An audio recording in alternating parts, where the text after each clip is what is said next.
Hello दोस्तों। कैसे हैं आप सब। आपके सामने एक बार फिर से हाजिर हूँ ग्रैंड मास्टर रोबो के अगले अंक में।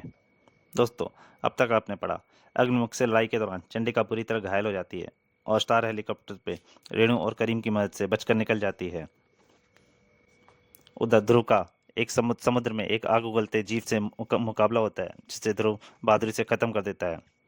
इधर आईजी राजन को खबर मिलती है कि श्वेता अपने ग्रुप से गायब है, तो वह उसे ढूंढने के लिए चलते हैं।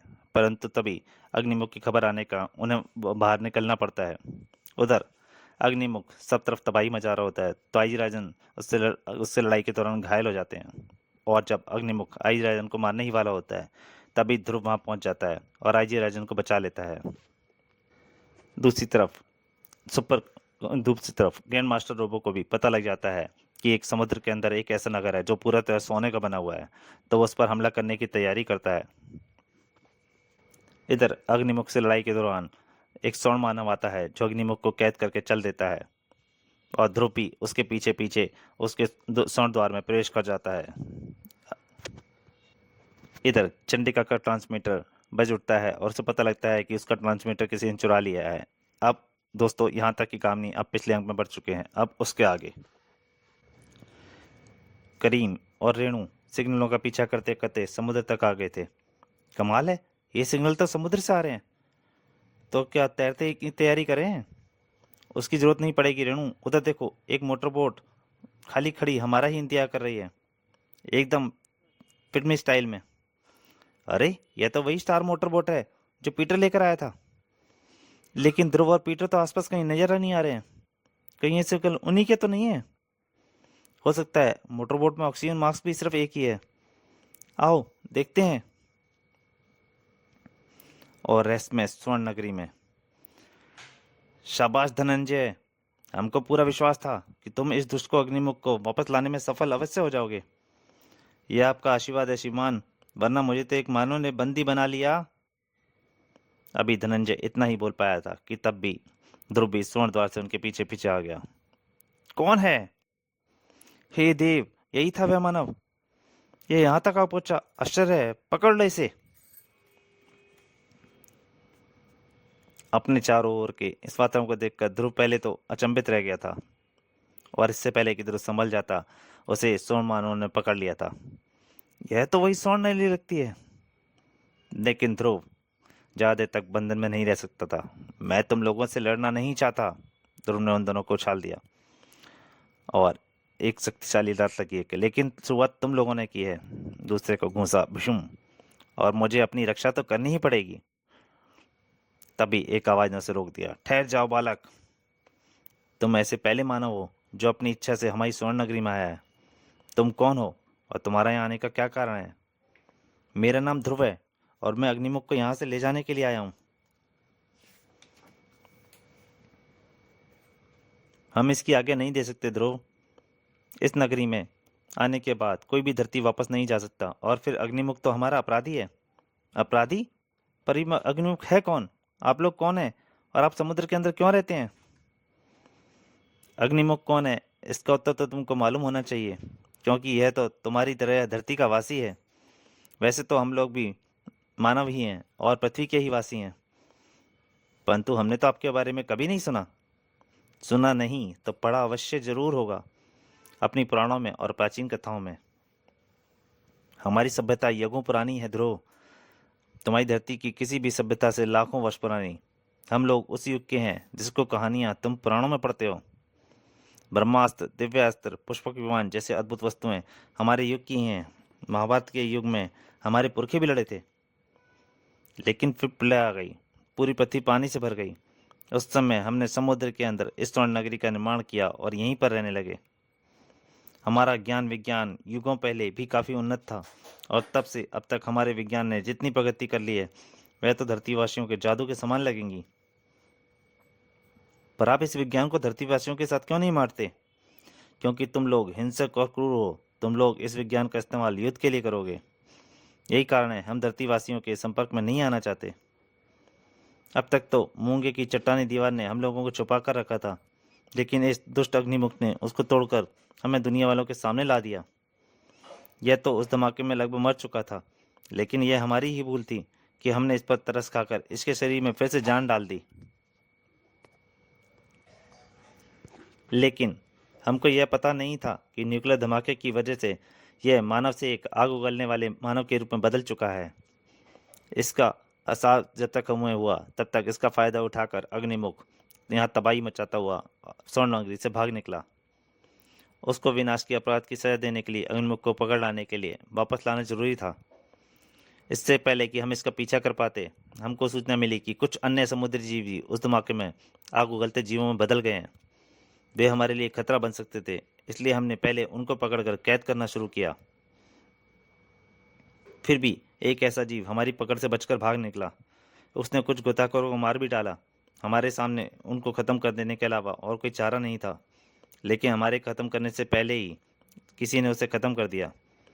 उसको मैंने ही ख़त्म किया था, क्योंकि उसने मुझ पर हमला करने की। अरे, मेरे स्टार ट्रांसमीटर पर से इमरजेंसी सिग्नल कहाँ से आ रहा है? Ping ping ping.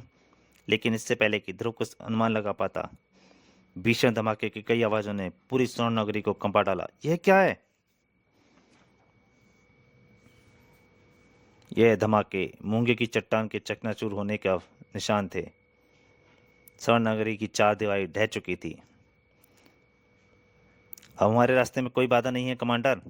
शाबाश, अब तुम सब स्वर्ण नगरी को घेर कर मेरे इशारे का इंतजार करो। सबसे पहले मुझे अकेले आगे जाने दो। क्यों कमांडर? अगर इस नगरी में कोई रहता है तो हमारी कोशिश होगी कि आत्मसमर्पण कर दें, ताकि हम बगैर किसी नुकसान के इस नगरी पर कब्जा कर लें। वाह, क्या जोरदार आइडिया है। इस दिमाग के कारण तो उनको कमांडर बनाया गया है। और स्वर्ण नगरी में हम पर आक्रमण हो रहा है।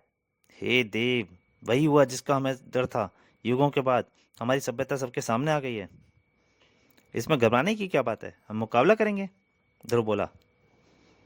हमने युगों से किसी के साथ युद्ध नहीं किया। हमारी युद्ध करने की क्षमता एकदम शून्य हो गई है।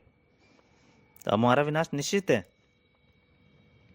नहीं, मेरे रहते इस नगरी को कोई नुकसान नहीं हो सकता। बाहर चाहे कितनी बड़ी फौज क्यों ना हो, मैं उनको हराने का रास्ता निकाल ही लूंगा।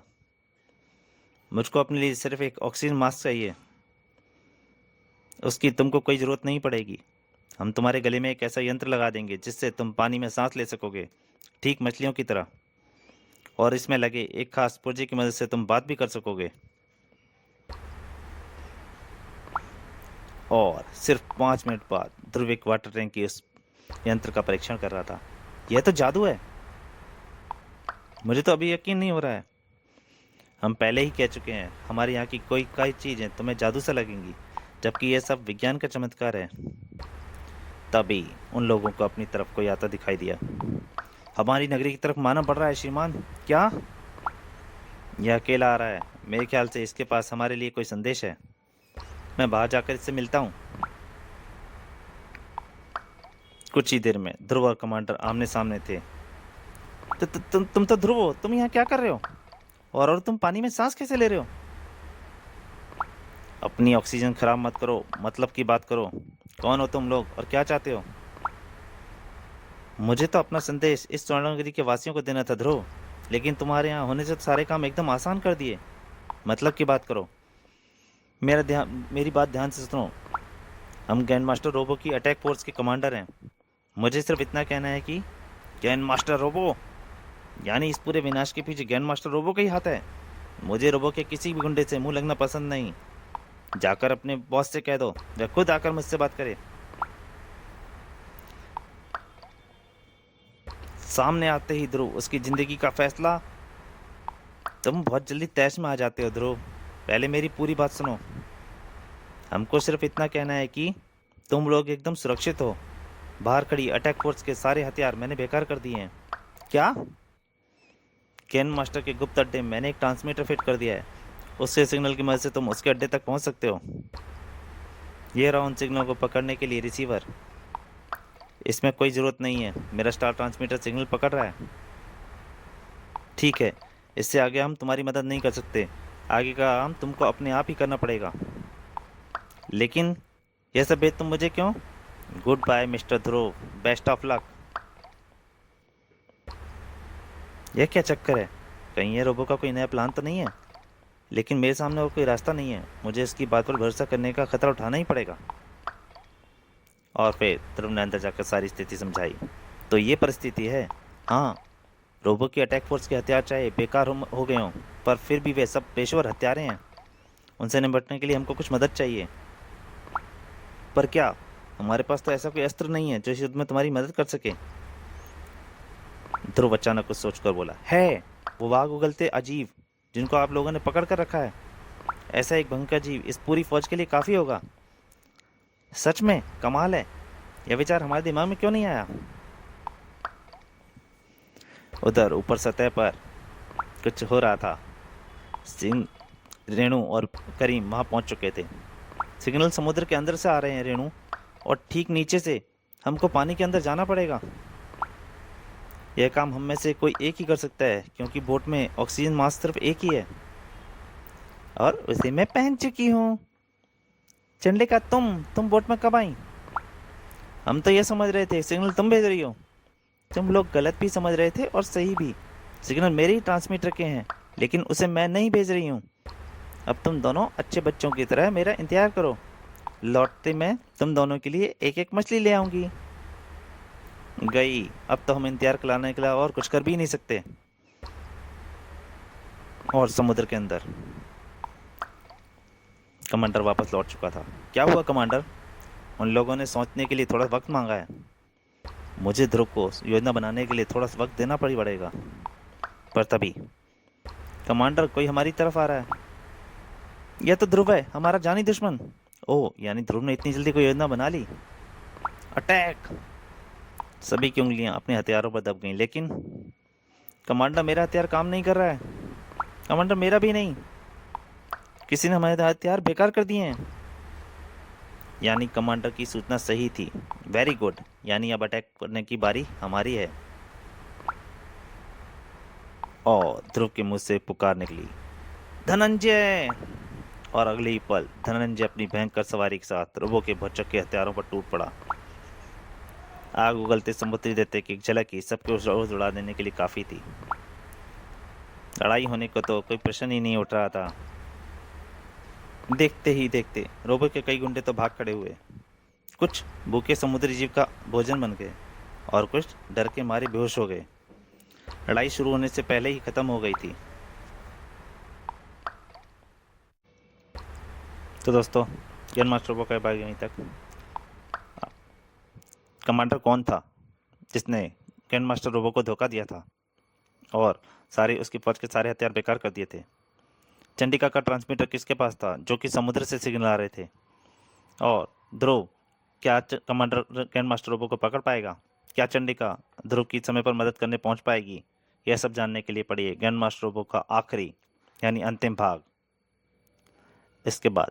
तब तक के लिए नमस्कार।